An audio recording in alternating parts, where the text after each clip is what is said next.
Hi guys, welcome back to this MBA podcast. मेरे साथ है अनुज. Salary 33 lakhs per annum, right? He's from Wellinger by the way. Finance का बंदा है, semi qualified chartered accountant and he's a fresher, right? So I think ये काफी interesting होने वाली ये चीज है. कैट का परसेंटाइल तो मैं आपको बता भी नहीं सकता, मतलब रियली नहीं बता सकता, वो इतना खराब गया था. But I think he bounce back. CMAT दिया, 94 परसेंटाइल आया, फिर वेलिंगर चूज किया और 94 परसेंटाइल इन सीमैट से लेके 33 lakhs पर एनम. कंपनी बहुत बड़ा ब्रांड है भाई. मैं हिंट भी नहीं दे सकता टू बी वेरी ऑनेस्ट, आप पहचान जाओगे. But again congratulations on that front. Anuj, my first question, जब कैट ठुक गया था राइट एंड सीमैट में तूने बाउंस बैक किया, you chose Welingkar. Okay, I think बच्चे ये भी पूछेंगे कि यार 94 तक सीमैट में अगर आ गया था, थोड़ा मेहनत कर लेता, 99 अगर आ जाता तो सिडनम मिल जाता, जेबी मिल जाता, फाइनेंस के लिए तो वो भी दिग्गज है, फिर वेलिंगर क्यों आया? सो वेलिंगर का रीजन ये था कि यहाँ पे एक प्रोग्राम था RBA. Okay and to be honest I always wanted to get a mix up of finance and analytics. Okay and RBA मैंने सर्च किया मुंबई में, तो जो आप बोल रहे हो जेबीआईएमएस, इन सब में आरबीए प्रोग्राम स्पेसिफिकली था नहीं. And I wanted to specifically get into analytics because I was already pursuing CFA. So I think that mixture of finance and analytics is what I wanted, and मुझे वो एक बार में मिल गया वेलिंगर में, so I was quite happy with it. So Okay. I just took that off. Give us a little brief about your profile in like 30-40 seconds. Sure. So I was a CA aspirant. I did cleared my inter one, and I was also pursuing CFA with my CA inter. So what I realized after pursuing CFA that is real finance which I am studying about Right. fixed income, hedging, derivatives, Right. which I am missing out in CA. Right. Right. And in CFA only there is a quant section in which all the analytics part was there. So Right. I realized doing it hands-on and learning finance through CFA, it will be a very good mixture for me. Like automating finance parts with my profile. So I realized and came to a conclusion that I'll pursue my CFA and I'll choose a RBA program. So then I started researching that which colleges have this RBA program, and I thought that at that time Wellinger was like one of the best in RBA. Like It is indeed, no doubt about that. So then I chose Wellinger. But eventually क्या करना चाहोगे? Finance और analytics का combination करके combination ही क्या करना चाहोगे eventually? To be honest मेरा एक एम होगा कि मैं क्वांट फाइनेंस साइड में जाऊँ, Wonderful. क्योंकि वो एक साइड है, बट उसके लिए मुझे बहुत मेहनत करनी पड़ेगी. And I know that Right. यहाँ पे बहुत लीडर्स थे, वहाँ पे बहुत टीचर थे जिन्होंने मुझे बहुत हेल्प किया है. मुझे उन्होंने प्रोजेक्ट भी वैसे ही दिए कि मैं कभी भी आके बता सकता हूँ कि मैंने कहीं ना कहीं क्वांट फाइनेंस से मैंने एक दो प्रोजेक्ट बना के रखे as a Very fresher. nice. बहुत वैल्यू होगा उसका. Other than that equity research में भी आजकल क्या बहुत सारा एनालिटिक्स आ गया है, जैसे क्वांट रिग्रेशन लगाते हैं वो लोग For projections and all that. VAR होता है. Yeah, yeah. So I think getting into finance but using my analytics part as well. Okay. Is what I Let's jump on to the other question. A lot of people, I have interviewed a lot of folks here, यहाँ पे by the way for finance, and somehow ये दिखने में आ रहा है कि finance यहाँ पे बहुत अच्छा हो रहा है. It has been very well known brand for sales and marketing, but now finance is also coming up very well. And finance में 33 lakhs मिलना मतलब बहुत बड़ी बात है भाई, honestly अगर मैं कहूँ तो. Okay, so now coming back to this question is, how good is finance in Wellinger? Because बहुत सारे aspirants हैं आपके जैसे जो सेमी क्वालिफाइड चार्टर्ड अकाउंटेंट्स होंगे, सीएफए होंगे लेवल 1 लेवल 2, बट इंडिया में फाइनेंस ना हम गिने चुने कॉलेजेस के बारे में बात करते हैं, इतने ज़्यादा ऑप्शंस हमें पता नहीं होते हैं. सो आपके जरिए मैं बताना चाहूँगा कि how good finance is in Welingkar Mumbai. Finance तो मुझे कभी लगा ही नहीं कि पैसे अभी ग्रो कर रहा है. फाइनेंस हमेशा से मुझे अच्छा ही लगा था यहाँ का. और यहाँ पे जो भी प्रोफेसर्स थे, जो मेरे प्रोफेसर थे, वो सारे इंडस्ट्री में काम करके आए थे. Okay. तो उनके जो प्रोजेक्ट्स होते थे, लाइक जो नॉर्मल पढ़ाई होती है वो तो अच्छी है ही है यहाँ पे, फॉर्मूला बेस्ड एंड ऑल है, बट वो तो रियलाइज्ड कि वो लोग ना हमें अलग से प्रोजेक्ट्स देते हैं. ऐसे SIRP होता है हमारे, लीडरशिप प्रोग्राम होता है हमारे, उसमें हमें स्पेसिफिकली हमें पूछते हैं कि आपको कौन सा चाहिए सब्जेक्ट में प्रोजेक्ट चाहिए. अगर मैं फाइनेंस का हूँ तो मुझे प्रॉपर इंडस्ट्री के थ्रू कोई प्रोजेक्ट्स आते हैं. वो लोग फिर हमें क्या समझ में आ जाए कि एक्चुअली कभी कभी क्या होता है कि फॉर्मूला बेस्ड काम चलता नहीं है. Yeah. जो एक्चुअली मार्केट में वो एकदम अलग ही चलता है. तो मुझे बहुत सारे लाइव प्रोजेक्ट्स करने का मौका मिला था. थ्रू अनस्टॉप भी मैंने बहुत किए थे, और वेलिंगर ने काफी हेल्प की थी. सारे कॉलेजेस के लिए मेरा पे किया था, लॉजिस्टिक्स भी पे किया था उन्होंने. तो जा जाके मैंने बहुत जगह भी अप्लाई किया था, इक्विटी रिसर्च भी किया था. तो मुझे इससे समझ में आया कि प्रैक्टिकली बहुत डिफरेंट होता है, एंड ये मैंने वेलिंगर से बहुत अच्छे से सीख पाया हूँ मैं. ओके, आपका समर इंटर्नशिप कहाँ पे हुआ था? मेरा बजाज फिनसर्व में हुआ था. वहाँ पे क्या प्रोफाइल था आपका? मेरा technical analysis. Can you explain a little bit more? So basically I was always into trading. हाँ. मतलब मैं ट्रेडिंग हमेशा से करता ही था. हाँ. Okay. एंड मुझे वही टाइप के प्रोफाइल चाहिए थे. तो मेरी मैम थी यहाँ पे, जैसे मैंने बोला इंडस्ट्री से आए सारे, तो मैंने मैम को बोला मुझे स्पेसिफिकली यही प्रोफाइल चाहिए and if she can help me with that और नॉट. सो उनका एक कांटेक्ट था. तो उनके थ्रू हुआ क्या कि इंटरव्यू हुआ और मैंने मतलब मेरे पास कोई प्रोजेक्ट्स नहीं थे टू बी ऑनेस्ट.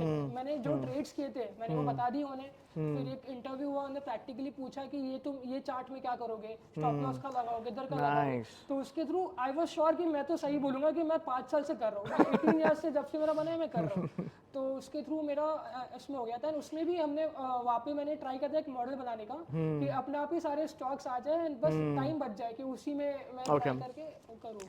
तो आपने आपकी डेली लाइफ में यूज करा है, अभी भी ट्रेडिंग कर रहे हो? यस. अच्छा, तो ये जो आरबीआई का जो सीखा है आपने, क्या वो वहाँ पे कुछ हेल्प हो रहा है ट्रेडिंग में डेली बेसिस पे? या डेली बेसिस पे मैंने एक मॉडल बना के रखा है और जो अपने आप ही डेटा ले लेता है, ट्रेडिंग व्यू से ले लेता है डेटा. एंड वो बता देता है कि ये पैटर्न बन रहा है इसमें. ऑल्दो ऑब्वियसली मॉडल कभी पूरा सही होता नहीं है, तो जैसे उसने बताया कि हाँ ये स्टॉक्स हैं, तो टाइम बच जाता है कि it filters out manual work and आप फिर बस उतने स्टॉक्स चेक कर लो and it is helping me. I am happy कि जो पढ़ रहा है वहाँ पे you know you are also applying that which is really good.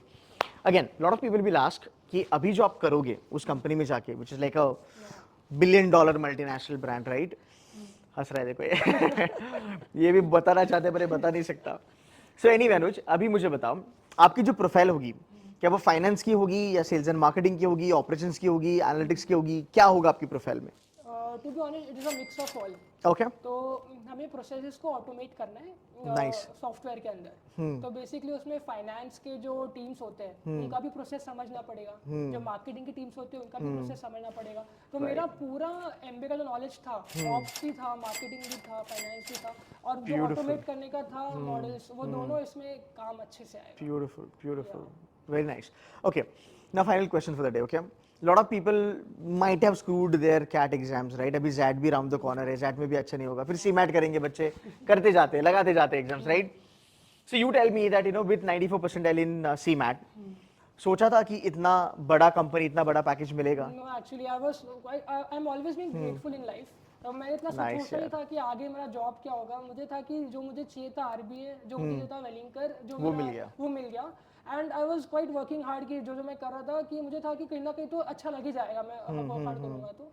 पर मैंने कभी नहीं सोचा कि इतना अच्छा लग जाएगा. It was like cherry on the top. But other than that जो मेरा एम था कि मुझे वेलिंकर का मेरा एम हमेशा से था कि मुझे आरबीए में जाना था. तो आई थिंक उसके लिए अच्छा वर्क कर गया मेरा सीमैट का. But what would you advise to the students who are getting 80-90 percentile in CAT, ZAT, CMAT and they also want to come to Wellinger and उनको MBA फाइनेंस करना है, किसी को सेल्स एंड मार्केटिंग करना है, but हरी की यार मुझे लगता है कि नो दिली ख्वाहिश होती कि मैं 20 लाख 30 लाख के पैकेज पे चलूं, है ना? तो with your experience can you tell them कि भाई देखो आपको अगर चाहिए तो आपको ये 3 4 5 6 चीजें करनी पड़ेगी जिसकी वजह से आपकी प्रोफाइल थोड़ी स्टैंड आउट होगी and you might as well get into this kind of companies और profiles also. To be honest first of all ये प्रोजेक्ट्स करो. मतलब अभी मैं फ्रेशर था एंड हमें लकीली बहुत प्रोजेक्ट्स करवाए थे इन लोगों ने. हर लेक्चर में एक नया प्रोजेक्ट ही होता था. तो इंटरव्यूज भी बहुत करा था प्रोजेक्ट्स पे कि आपने इसको कैसे ऑटोमेट किया, ये कैसे किया. तो एज अ फ्रेशर आपके पास 2-3 ही ऑप्शन है. या तो अच्छे इंटर्नशिप्स करो, प्रोजेक्ट्स करो. एंड इंटरव्यू में यहाँ पे तो हमें बहुत अच्छे से इंटरव्यू के लिए भी प्रिपेयर किया था कि इंटरव्यू में कैसे क्वेश्चन आ सकते हैं. कोई एलुमिनाई पहले था अगर वो कंपनी में मतलब उसका हो गया था तो उनके साथ भी मीटअप होता था कि उनको क्या पूछा था, कैसे पूछा था. तो बहुत हेल्प किया था वो एक्चुअली मुझे. उसके अराउंड फिर हमें ट्रेन किया था कि how to be yourself on the interview. कि कभी कभी जैसे मैं भी क्या था, कभी कभी थोड़ा डर जाते इंटरव्यू में. इतना अच्छी अपॉर्चुनिटी मिल रही है तो थोड़ा सा एंग्जाइटी आ जाता है. इतने मॉक इंटरव्यूज हो गए थे मेरे, कम से कम 6-7 दे दिए थे मैंने. और उसके पहले 2-3 कंपनी में भी शॉर्टलिस्ट में एक्सपीरियंस आ गया था इंटरव्यू का. तो इसलिए क्या हुआ कि ऐसा लगा कि बहुत कैजुअल वे में इंटरव्यू हो गया मेरा. आई वाज वेरी कॉन्फिडेंट कि हो ही जाएगा. तो ये बहुत अच्छे वे में हो गया था.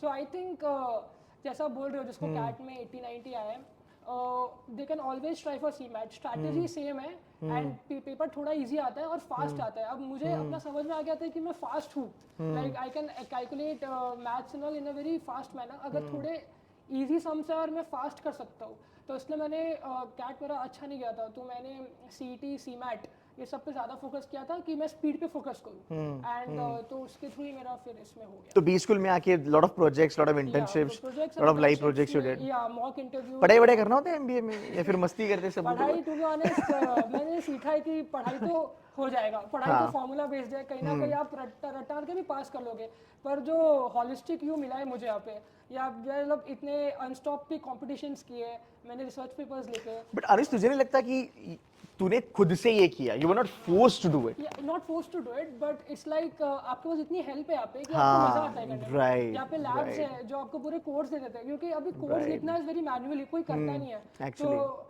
जैसे हमारा सेम 1 में था बिजनेस इनोवेशन, उसमें हमको एक पूरा स्टार्टअप बनाना था to like for blind people, हमारा था टू फॉर ब्लाइंड पीपल आप कैसे उनकी लाइफ सही कर सकते हो। Okay, तो हमने गूगल जेमिनी जो एपीआई होता है उसका कोड, मैं तो कॉमर्स स्टूडेंट हूँ, मुझे सब पता भी नहीं, so I went to labs, I said that ये मेरा प्लान है कि जो जेमिनी का एपीआई है वो कैमरा हम अपने आप में डाल देंगे and when a blind person walks तो गूगल कैमरा से बताएगा कि इधर उधर क्या दिख रहा है करके। वाओ। तो अभी ये सब तो मेरे दिमाग में भी टू बी ऑनेस्ट आएगा नहीं। जो मेरी टीम थी, इंजीनियर्स भी थे, बहुत सारे मार्केटिंग के भी थे, तो हम सब गए, हमने बहुत सीखा। तो अपॉर्चुनिटीज इतनी मिलती है कि आपको मजा आता है करने में। It's not like compulsory, but opportunities, बहुत अपॉर्चुनिटी मिलती है। देखो यार, अपॉर्चुनिटीज आपको मिल जाएगी, प्लेटफॉर्म आपको मिलेगा, बहुत सारी कंपनीज लाइन अप होती है, but you will have to work hard by yourself. कहीं ना कहीं आपको सेल्फ मोटिवेशन पकड़ के हार्ड वर्क करना पड़ेगा। So again I am really happy that Welingkar is turning out to be a very very good option for finance also.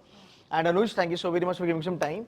फाड़ दिया भाई, मतलब नॉन इंजीनियर छा गए। हाँ ठीक है, कूल है guys, that's it from my side. Thank you so much for watching this video. Anuj के लिए लाइक बनता है, so hit that like button. Thank you.